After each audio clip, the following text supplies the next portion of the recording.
শুক্রবার ছুটির দিনে সকাল, পরিবার নিয়ে আনন্দের মুহূর্ত কাটানোর পরিকল্পনা ছিল কারো কারো, কিন্তু হুট করেই এক ঝাঁকুনি, কেঁপে উঠল ভবন, দুলছে বাসার জিনিসপত্র, ছড়িয়ে পড়ল আতঙ্ক, চারিদিকে ছোটাছুটি। শুক্রবার সকালের আঘাতে হয়তো তছনছ হয়ে যেতে পারত ঢাকা শহর। ভূমিকম্পটির রিক্টার স্কেলে তীব্রতা ছিল 5.7, যার কেন্দ্রস্থল ছিল নরসিংদীর মাধবদী। এটি মধ্যম বা মডারেট মাত্রার ভূমিকম্প। আজকের ভূমিকম্পটির শক্তি খুব বেশি নয়, তবে অনুভূতি প্রবল ছিল। ভূমিকম্পটির মধ্যম মাত্রা হলেও পৃথিবীর ইতিহাসে এমন কিছু ভূমিকম্প আছে যা হাজার হাজার মানুষের জীবন কেড়ে নিয়েছে, লক্ষ লক্ষ মানুষকে গৃহহারা করেছে।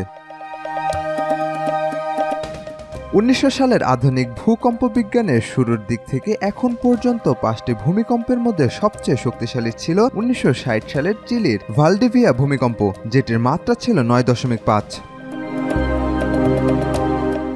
তোহোকু ভূমিকম্প এক বিধ্বংসী সুনামির সৃষ্টি করেছিল, যা ফুকুশিমা দাইচি পারমাণবিক বিপর্যয় ডেকে আনে। শক্তিশালী ভূমিকম্পের তালিকায় এটির অবস্থান 3-এ। তালিকায় দ্বিতীয় অবস্থানে আছে 1964 সালের আলাস্কা ভূমিকম্প, যেটির মাত্রা ছিল 9.2। চতুর্থ অবস্থানে আছে 2004 সালের সুমাত্রা ভূমিকম্প, যেটির মাত্রা ছিল 9.1।